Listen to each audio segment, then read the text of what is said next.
Welcome to the Counselling Tutor Podcast, the must-listen-to podcast for students of counselling and psychotherapy.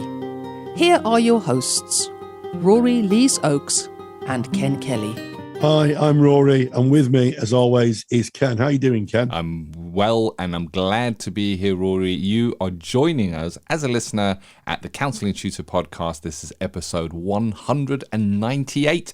We've got 3 stops on our tour today. We're going to be stopping off at Counselling Foundations, which is our brand new slot, where we're going to be looking at the use of silence in counselling, and we've got a great handout for you on that. Then our next stop is a focus on self-stop, where we're going to be asking a question: does your history inform who you are in your practice?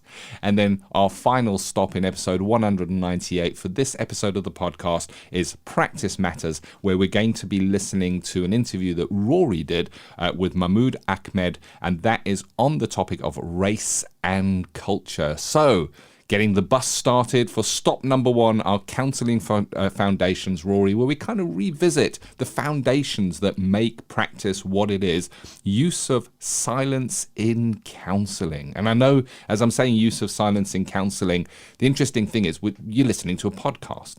And in podcasts, in broadcast, in general, a silence is a no-no. You do not have what is called dead air. Yes, usually in our society, silence is considered quite oppressive. You know, we've heard the term being sent to Coventry, you know, where people don't talk to you. And as Ken said, in broadcast terms, dead air is something that just doesn't happen when you're broadcasting, because people switch off. Yeah, in the therapy room, silence is very, very much a skill that is used to help both the client and the counsellor gather their thoughts, and certainly for the client, touch on their emotions. It's a very powerful skill, one that in my experience of teaching is probably the hardest for students to grasp. And it is a hard one. It is a hard one to grasp. And also I think as a skill, it's one of the most facilitative, Ken. Very, very much so, Rory.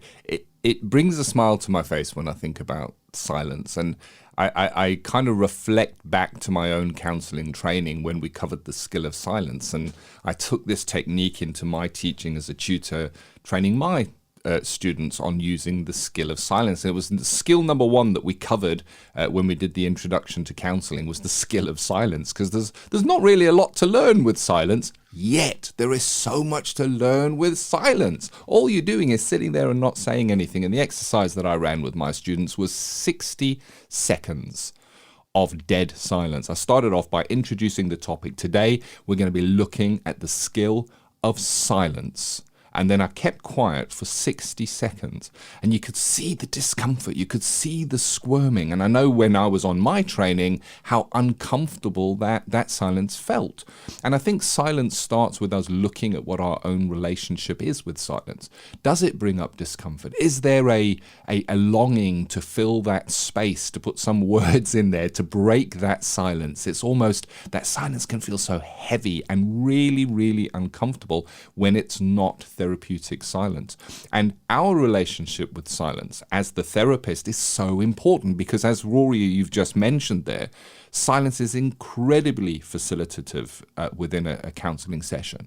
But if we ourselves as counsellors have a difficulty with silence, as many students have reported to me they have had during the journey, then we can be robbing our clients of that beautiful place that is silence. And I think as therapists, maybe there's an arc of learning where we go on a journey to learn to love silence. And I reflect back to a recent a group that we led, Rory, with our supervision training, where we sat in silence as we were going through endings, and a whole group of peers all sat there in silence online via Zoom, not saying a word for could have been 2 to 3 minutes, and it was a beautiful place to sit. Nothing was being said, yet so much was being said in that silence. Yes, Ken, it was incredibly powerful, and silence is an incredibly powerful skill. And I think when it's used, it has to be used with thought and intention. because, there can be two kinds of silence. There can be quite a restrictive silence where people may feel that they're being ignored or, not acknowledged, or a therapeutic silence where you're giving that space for the client to, bring their thoughts and feelings together to kind of feel it almost at a visceral level. And one of the tips I used to give my students when I was teaching was look at the client's eyes. If the client's eyes drop towards the floor, just give them that space, because when people look down, they're actually accessing their emotions. They're actually touching on their emotions, and just leave them to process those emotions. Counselling is all about processing what's going on for us, to try and make sense and to bring into awareness that's not in our grasp. And there's no better skill than silence, to allow that space to let the client really absorb what's going on, maybe the work that's been done previously to the silence, and then once that silence is broken, a new kind of line of inquiry for the client comes along, a new awareness can be processed, and it's really therapeutic and really healing. Indeed, Rory, and looking to the textbooks, looking to what Carl Rogers says about silence, and when you're speaking, Rory, you're speaking about silence being used appropriately. So looking to the textbooks, looking to what Carl Rogers says, even Carl Rogers says that in an initial interview, so in one of those first counselling sessions, long pauses or silences are likely to be embarrassing rather than helpful. They can Absolutely. be. If you've got a client who comes in and you sit down and you say, so what is it you want to bring today? And they go, well, I don't really know where to start. And you just sit there in dead silence and 3 minutes pass, it's likely that they're going to be squirming and feeling really uncomfortable. What am I supposed to do? What am I supposed to bring? So it's about the appropriate use of silence. And silence is used most appropriately when rapport has been built, when the trust is in the relationship, where the client knows this is a warm and accepting place for them to be, where they can take the time to think, where they can take the time to process, where they can take the time to sit with the feeling and let that wash over them, and have the space to do that without it being interrupted by us as the counsellor. And I always say a great place to kind of start with silence is to look at the textbook definition of what silence is. And then I'm quoting now from Feltham and Dryden, 1993, and it's on page 177. It defines silence within counselling as the temporary absence of any overt verbal or paraverbal communication between the counsellor and the client within the sessions. So there's a great line. If you're writing an assignment, you can quote that. But I think that silence is so much more to that. And this is, I think, where the textbook definition of silence differs from what and how powerful silence can be within a session itself. It's difficult to describe what silence is, because it really is just the lack of verbal communication. But it's only the lack of verbal communication. There is another form of communication which happens within that silence, and that is the communication of how is this client breathing? How is this client sitting? What is this client doing with their body posture? How are they holding their hands? As you mentioned, Rory, where are their eyes? Where are their head? How are they holding themselves within that silence? So there is communication happening within the silence. And think about that. If you're using silence within a session, what are you communicating as the counsellor within that silence? How are you sitting? How are you holding your body? Where is your eye contact within that silence? Because we are communicating, knowing that 80% of communication happens without verbal communication. So there's communication happening within the silence. And then, so looking from the textbook into how silence helps the counsellor.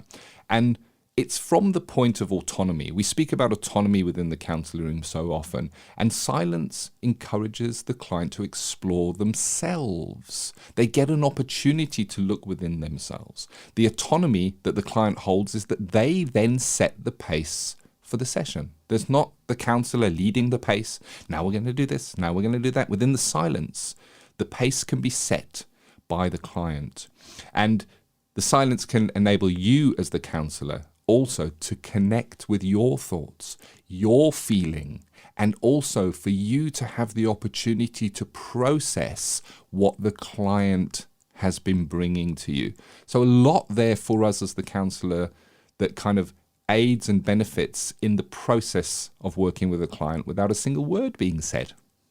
Yeah, absolutely, Ken. I'd absolutely agree with you.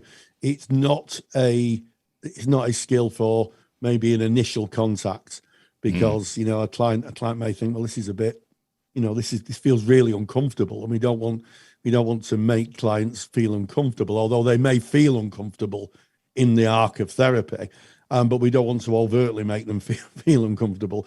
But yes, absolutely. When rapport's built, when there's been maybe some back and forth, because we do call, the base of counselling is active listening, and it may be something's brought into the room by the client. They may say something, and the therapist may just pause and let what's been said hang between the client and the therapist, and just sit, so they can both really, really kind of process what that means.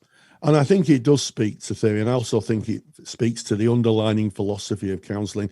Martin Buber, the famous philosopher, talks about the I-thou relationship. I and thou, you and me, not I and it, not the patient, not something to be diagnosed.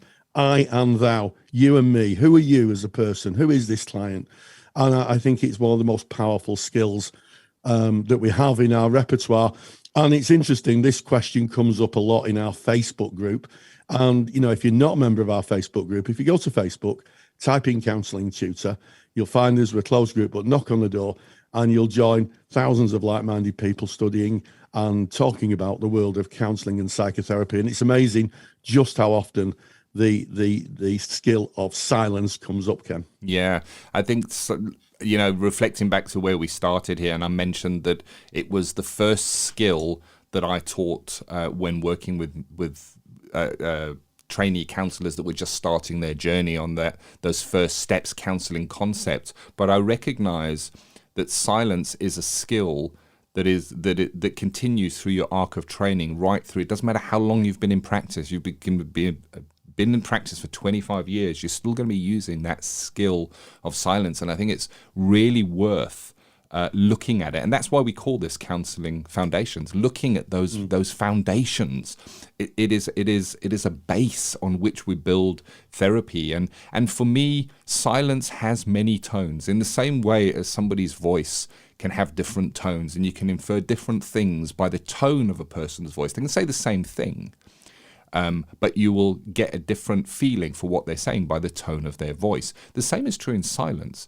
There is silence. No words are being spoken, but there is a tone to that silence, Maybe the client has said, well, I've finally done it. I finally broke free from the relationship I was in. I'm feeling liberated.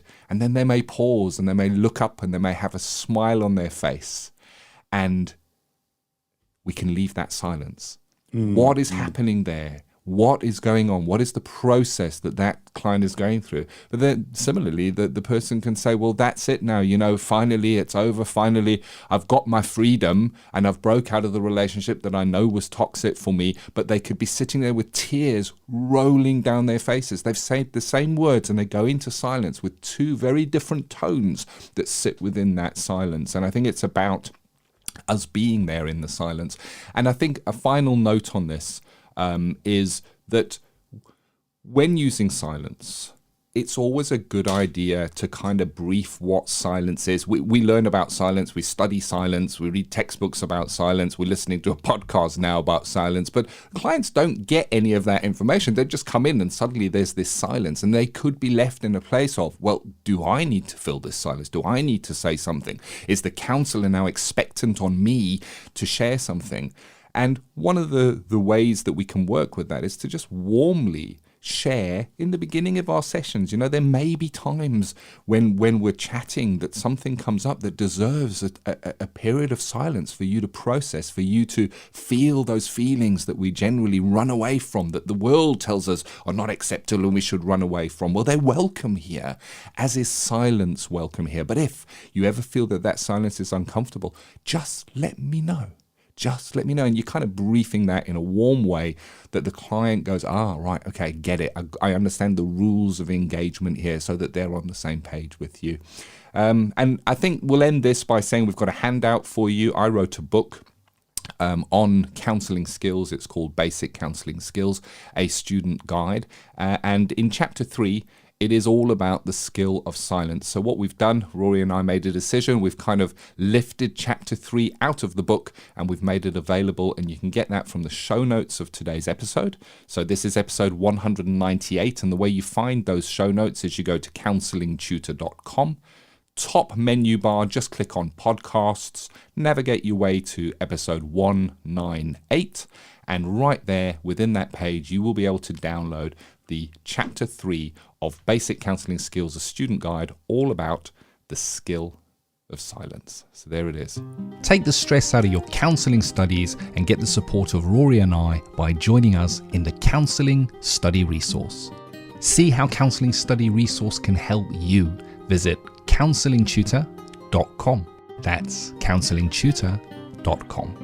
Moving away from silence, because we're not allowed to put silence in here to kind of contemplate what we've just spoken about because of the dead air policy, we're going on to the important area, which is the focus on self. It's a new topic within our podcast where we recognize that you are the counsellor. Your practice revolves around you. So often we're looking at what is the theory, what are the skills, what does the legislation say, what is best practice, but underneath all of this is you, the counsellor. And today we're asking the question, does your history, does your life history, the road that you've travelled up to this point inform who you are in your practice? Rory. Yes, it's an interesting question, and it's one that used to be part of an assignment I set when I taught. And I think it's really important that when we're thinking about ourselves as practitioners, to have a little reflection, or a long reflection preferably, on how our life history has informed our thinking. So I'm 63 now. And when I was growing up, I had a map on the wall, and this is kind of a bit of a source of embarrassment in our family, and it had the British Empire written on it. It had the British Empire written on it, and the sun never set on the British Empire. Now, you know, when I grew up, we were asked when our first names was our Christian names. Yeah. And it was really, really interesting that through you know, the arc of time, we've become a more pluralistic society. You know, we've become a more diverse society. And of course, I'm sure those maps are still around, but we've changed very much how we think of ourselves as people. And I think it's, you know, as a society, we've done that. I also think it's very important we think about the messages we received about others as we grew up. I grew up surrounded by kind of, not in my family, particularly my close family, but certainly in wider society, with a huge amount of racism, sexism, homophobia. It was on the TV. You couldn't believe some of the programs that are on the TV and on the radio. And, you know, when I was asked this question, when I did my training, I had to do a very thorough audit about how much of this influences through my history was influencing my ideas. And it's really interesting because I'm not the only person who's a counsellor who had to do this. Carl Rogers himself had to audit himself, and he talked a lot about his very, very strict Christian upbringing and how his mother would be very dismissive of others as not being very good people or people to be tolerated. And Rogers himself inspected this in himself and realised that this wasn't the way to be as a human being, and consequently changed his attitudes. And as a consequence of that, you know, formed one of the greatest theories of psychotherapy that's ever been developed. And I think it's a call to action to anybody who's studying counselling to think about the messages you've received through the arc of your history, and all those messages leaking out into your therapy room. And if so, are they good messages, or are they messages that may be not very useful or even detrimental to clients? Yeah, I love how you've linked that into what leaks out into the therapy session within the room. And you're 100% right, Rory. Everyone has got a story. You listening to this, you have traveled your road. You had messages when you were a child. You were shown things at school or via the media. And we take those on and they become our reality. They become the way things are. They become the truth. And that's a scary word to say. They become our truths. Yeah. I remember part of my counseling training getting to a point where I realized that everything was the truth. It wasn't really the truth. It was just the truth as I held it. And my world kind of came tumbling down where I was called upon to sit down and reflect on who I am and what the lens is that I look at the world through and how that distorts what I see. I don't see reality. I only see my perception of reality based on the road that I've traveled. And we can't change the road that we've traveled. And who we are as a person today, what our self-concept is made up of, is a result of the road we've traveled. And it's not a fault. It is just something to be recognized and seen. And all we're looking to do is guard against judgment, prejudice, or anything leaking into the therapy room which would take it away from the client's journey and us being in their frame of reference and put it into how we see it and what our frame of reference is on that. And that's why we don't lead therapy specifically in person-centered. And if you are leading therapy, if your model does dictate that you lead therapy, you're going to be following set principles and guidelines of how you lead in that therapy. If you're setting homework in CBT, for example, there'll be clinical evidence that supports why you will be doing that. But there's no place for our own thoughts and what we think a person should be doing. It is that self-concept, and that self-concept is just made up of who we are and what we see when we're growing up that becomes our truths. And it's sometimes difficult to understand and recognize that somebody else's truth can be different to our truth, and it can be 100% right. And an example of this is if I was to say, in your frame of reference, listening to this, if a man has a wife and that man goes away because he needs to go away and work for a year, and then he comes back and his wife is pregnant with somebody else's child, how might that be perceived? What would be your frame of reference on that? Is that right? Is that wrong? Is that acceptable? Is that not acceptable? And that's up to you to kind of make that decision. But what is really interesting is I watched a program on a tribe in Africa called the Himba tribe. And it is commonplace that the males will go away and they'll go hunting. They can be away for up to a year, and they will come back and their wife will have a child from another person. And they will accept that child as part of their own. And that is commonly accepted practice within the Himba tribe. And that is their reality. So telling them that they should keep to monogamy, yes. One partner, I'll just stick to the easy words here. One partner, for them would not make sense within their frame of reference and what their truth is. And maybe a Western view on that might be different, but there's not one that is right and one that is not right.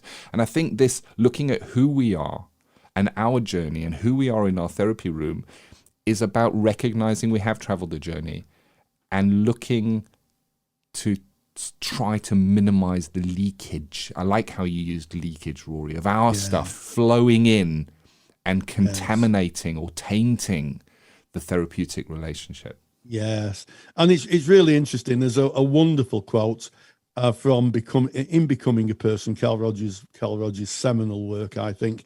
And he starts off by saying, and I'm paraphrasing because I'm doing this from memory, I don't have the book in front of me, but he says, experience for me is the highest authority. It's not the work of Freud or the parables, but it's to my experience I return to again and again in the process of becoming. And that quote always seems to find itself into assignments. And I used to say to my students, it's a lovely quote, but you need to read the whole page of the book, because at the bottom he says something quite profound.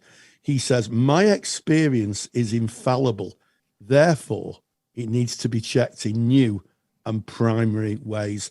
A call to arms, a challenge to the self to think about, that's my frame of reference. that's my view of the world. But actually, is it the view of the world?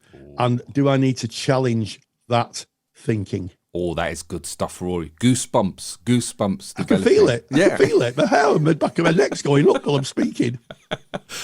But the self, looking into self is so rich. It's so nourishing. It's such a great place of learning. The unexamined life is not worth living is another quote. And then another one, and I can't remember who to attribute this one to, is we see the world not as it is, but as we are.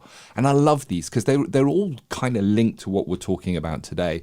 And we put in this focus on self section because we recognize that personal development, who we are, is so important in how we show up. And what is your takeaway from today? What might you do? Is there maybe an opportunity to relook at who you are, the road you've traveled, who you are today, the views you have? And a great exercise for this is to kind of look around at the world you find yourself in today and look for things that you don't agree with, things that really get you, so I'm going to work from my own point of view, the music that the kids listen to today. Oh my goodness. And have a think about those. And challenge ourselves in growth. What a great, I think I like this new topic, Rory. I think it's great. I like Stormzy, actually. So there we go. I'm down with the kids, apparently. Or the young people. We shouldn't say kids. We should say young people. But absolutely. It's a great area for discussion. And, as Ken has given you a challenge there for you to look at yourself, talk about it in your practice groups or your personal development groups. Bring it in as a topic.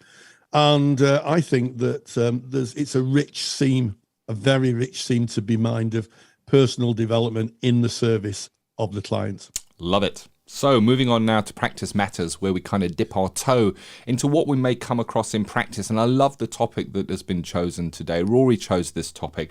And this is about race and culture. I think it very much keys into what we've been speaking about today, especially on that focus on self and the journeys that we've traveled and the stories you shared of the map that was on your wall back in the day, Rory. And you met up and you spoke with Mahmoud Ahmed, who has delivered a lecture on race and culture for the Counselling Tutor CPD library. Can you kind of give us a little bit of background on that?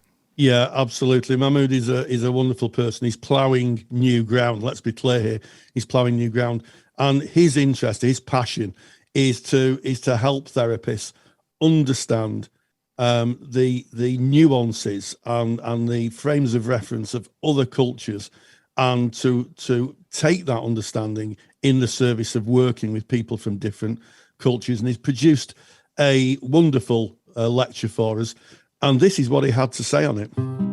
Practice Matters. And we welcome Mahmoud Ahmed, who has delivered a absolutely fabulous lecture for both the Counsellor CPD Library and the Counsellor Study Research Library, entitled Developing Core Competencies in Race and Culture, 8 Reasons Why It Matters. So Mahmoud, you're very welcome.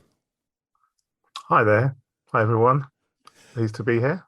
Talk about this topic. Yeah, absolutely. So why is it important that as therapists, we develop a core competence framework for ourselves when considering working with race and culture?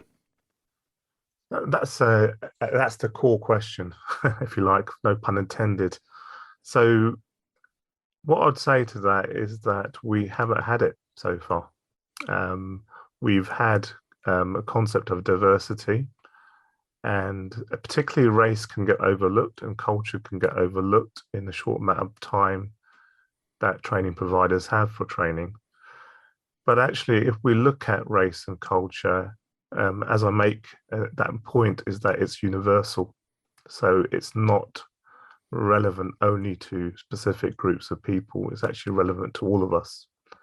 And that actually, when we think about ourselves as encultured with values and beliefs within that environment, and we think about our relationship with our own identity and collective identity, and how that works cross-racially, cross-culturally, there is plenty of content there for everyone to work on.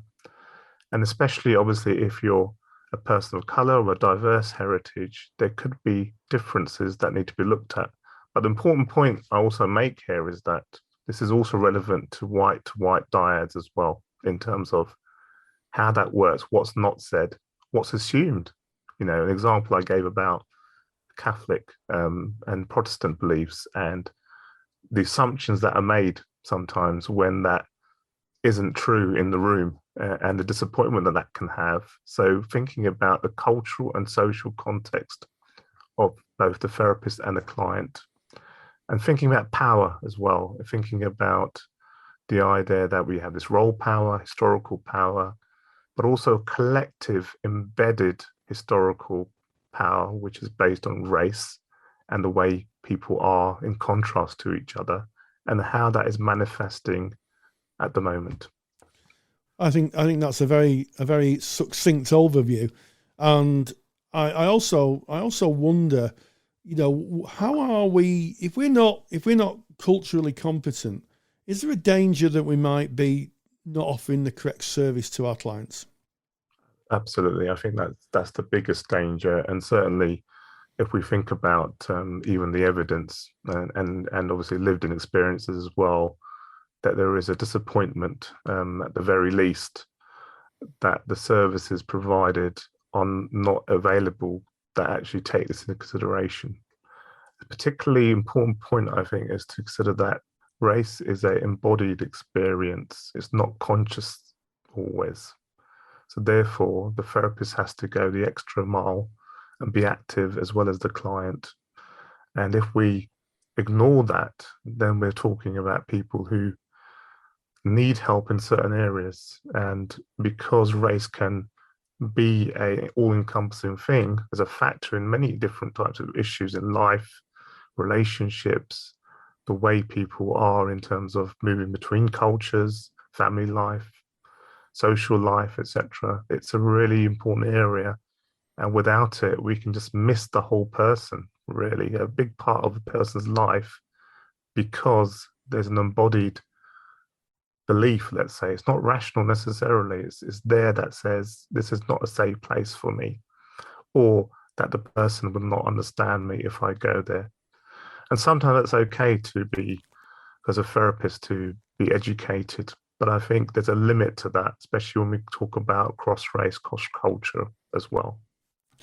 Yeah, absolutely. And we are living, you know, as every year goes forward, in a more diverse society, wherever that diversity is. It could be gender, it could be race, it could be cultural norms. And, you know, I think you're absolutely right, seeing the whole person, because, you know, somebody's identity, who they are, is part of their phenomenology. And part of that is, as part of a therapist's job, is to engage with the whole of the client. And if there's a part of the client you can't see because you're not culturally competent, there's a danger that you'll just miss the client.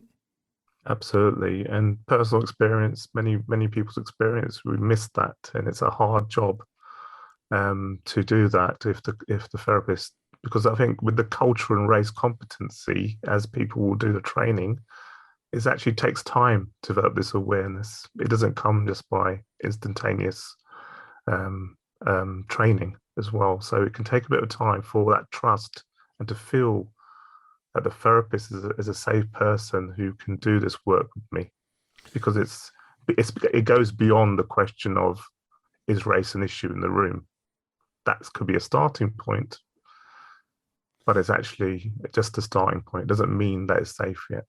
Yeah, absolutely. What would you say to people who say, I'm really worried about mentioning race or different cultures, sexualities, difference? We'll call it difference, in case I offend someone, in case I'm clumsy, and I might kind of shut the client down. Well, the first thing is actually you're acknowledging it. You know, you're acknowledging the fact that you are anxious and you are worried about uncertainty. And that's something to process in your own therapy, your own education. You know, process groups for race are good. getting experience with that, getting confidence and be able to do that where it doesn't feel as anxious. So the fact that it's anxious, that actually you can use that as a learning experience to say I'm anxious, and that's not going to be good for me in the comfort, and it's not going to be good for my client necessarily either. Some vulnerability is obviously good, and humility is important as well, but there's a level, isn't there, of if I'm so tense about something, it's going to show in the room, and I won't be able to, it will become about me rather than the client, and the client can see that. I particularly can feel the energy if someone is uncertain and anxious about it, and that's my own past as well.